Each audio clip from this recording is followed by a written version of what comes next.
Good morning and welcome to a very special interview show of the Prode. Today it's my pleasure to have ex-IPS officer and Special Director of IB Yashovardhan Azad sir on our show. Thank you very much sir for agreeing to this interview and welcome to the Prode. Thank you. Glad to be Sir, with you today. sir, I would like to start by asking that in recent times we have seen a lot of debates on the encounter killings of a UP-based gangster. What is your take on this matter and on which side are you standing? Well, no police officer will ever be on the side of encounter. Obviously, when we are talking about encounter, we are not talking about genuine encounters. Yeah, Majority of them which take place. In fact, I belong to MP Kada, yeah, where the famous in the folklore, the dacoits of the Chambal region and correct. Bundelkhand were fought in genuine encounters by the MP police. And later on, because of the pressure of the police with these encounters, they surrendered under the influence of Vinoba Bhave. But those were earlier days.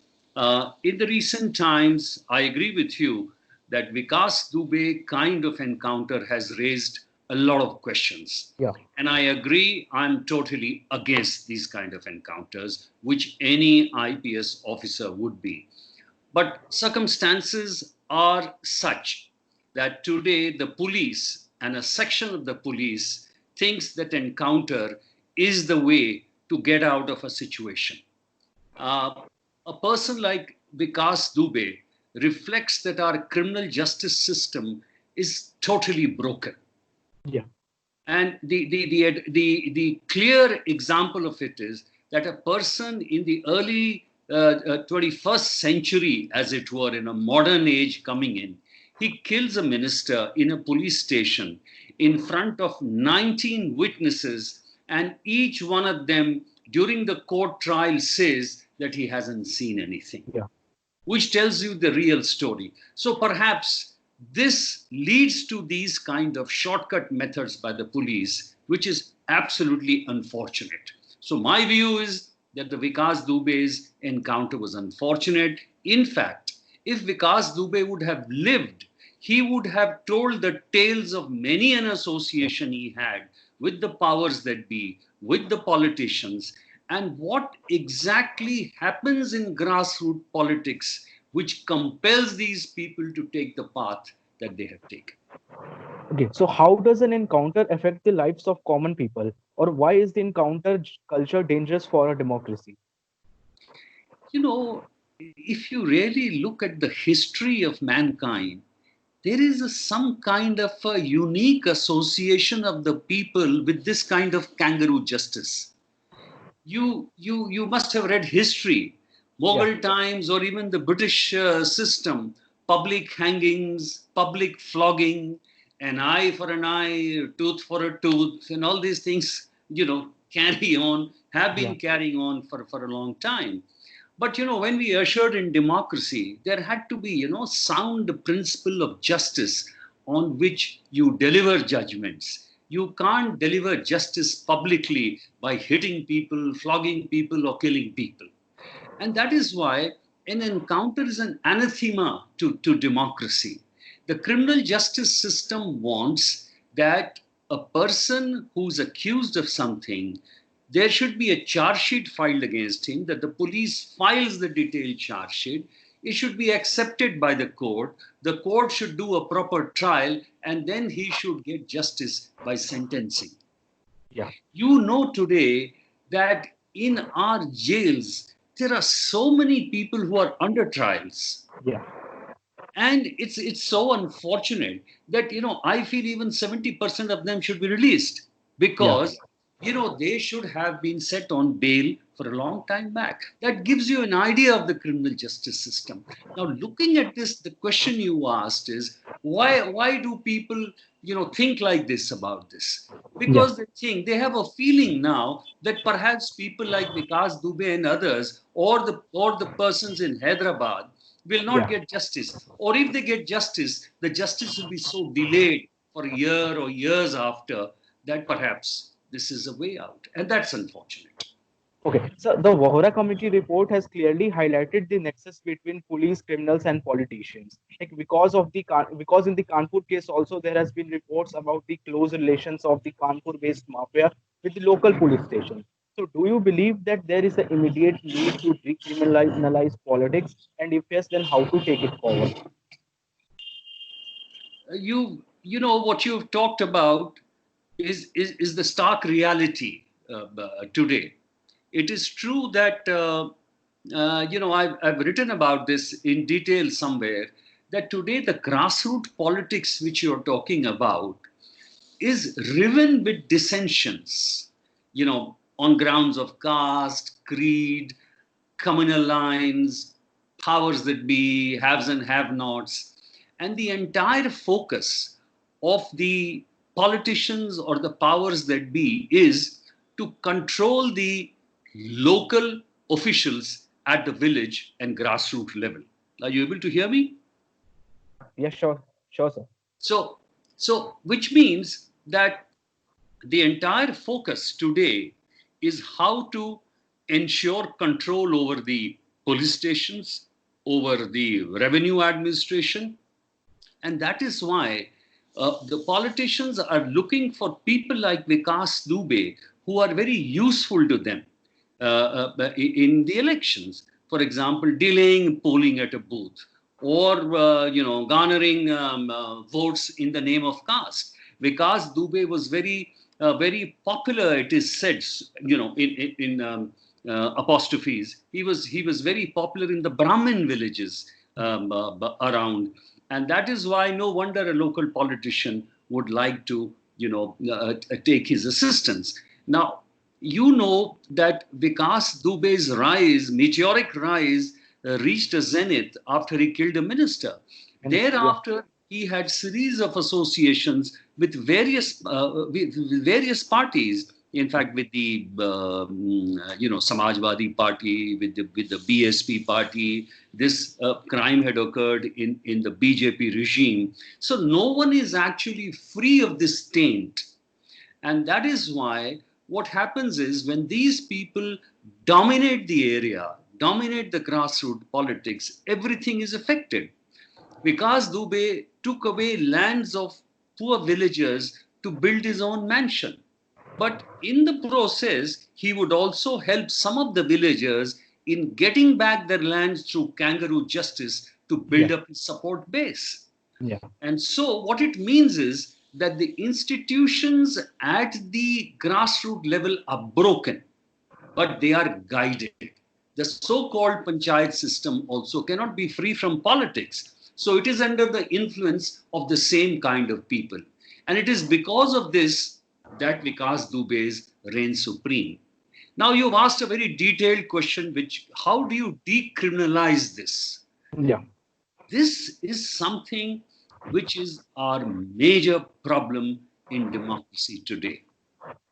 Today, if the institutions are completely under the straitjacket hold of the executive government or the politicians, unfortunately, it will not give us any kind of reprieve. Now, to decriminalize, you have to start at the central level of saying that the thanedars, the tahsildars, will be privy to any kind of transfer request for at least a fixed period of 3 years. So you will have to set targets that in a particular village, I want in 2 years all land cases should be, yeah. all pending cases against criminals, etc., should be cleared. So there has to be a time-oriented kind of a projection, and the ability and the will, the political will and drive to do it. Otherwise, it's very difficult. Do you believe that the local police inspectors will be able to take actions against such people who have very strong links with the politicians? Do you believe? Like, I don't think it's practical in a common scenario. Well, that is the whole issue. Why is it that the same inspectors take action against the opposition leaders? Yeah, Because when the ruling party is the case against the CBI is that it is called the Central Bureau of Investigation against the opposition. yeah, if the CBI starts taking up cases against also those accused of and the ruling party, that's the day, it'll be the day of redemption and democracy will start functioning. Yeah. So, and you see the CBI, it's an excellent organization. Yeah. You give them a case which is bereft of any kind of political association, and they do a brilliant job.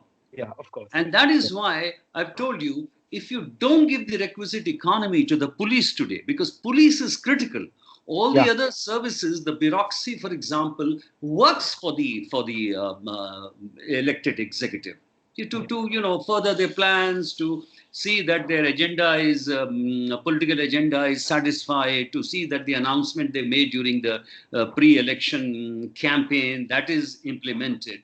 But the police has to be different. It has to be autonomous. Okay.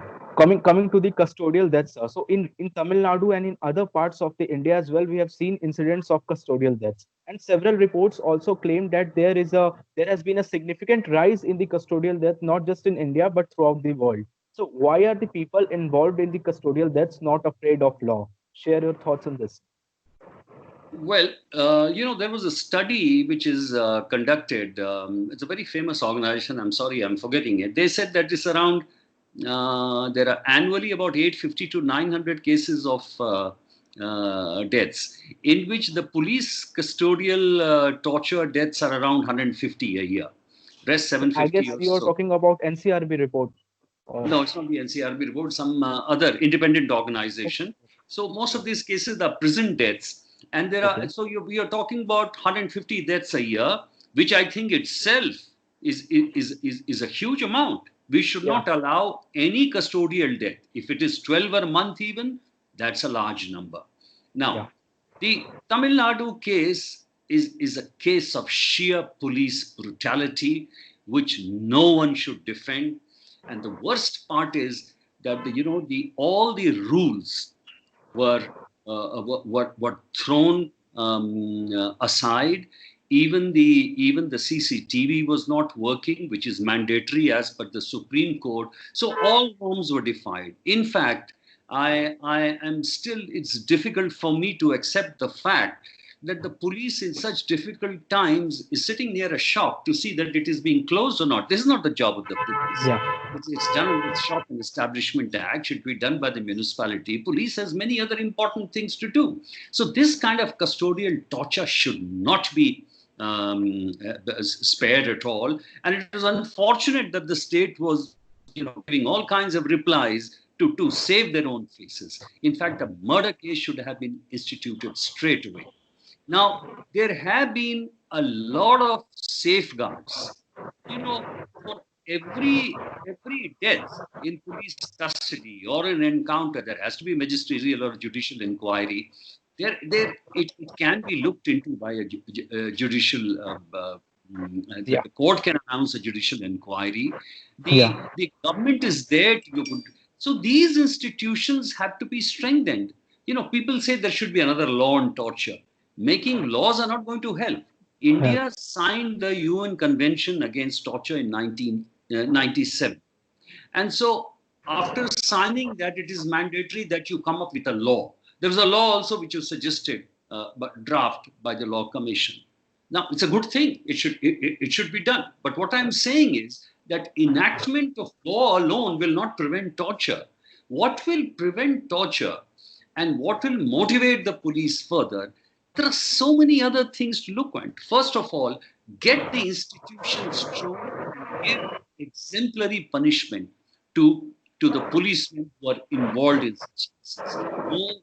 No fair-minded IPS officer accept this kind of behavior. Worst thing for anything in a district, for a policeman in a district, is a custodial death, and Yeah. therefore should never be tolerated.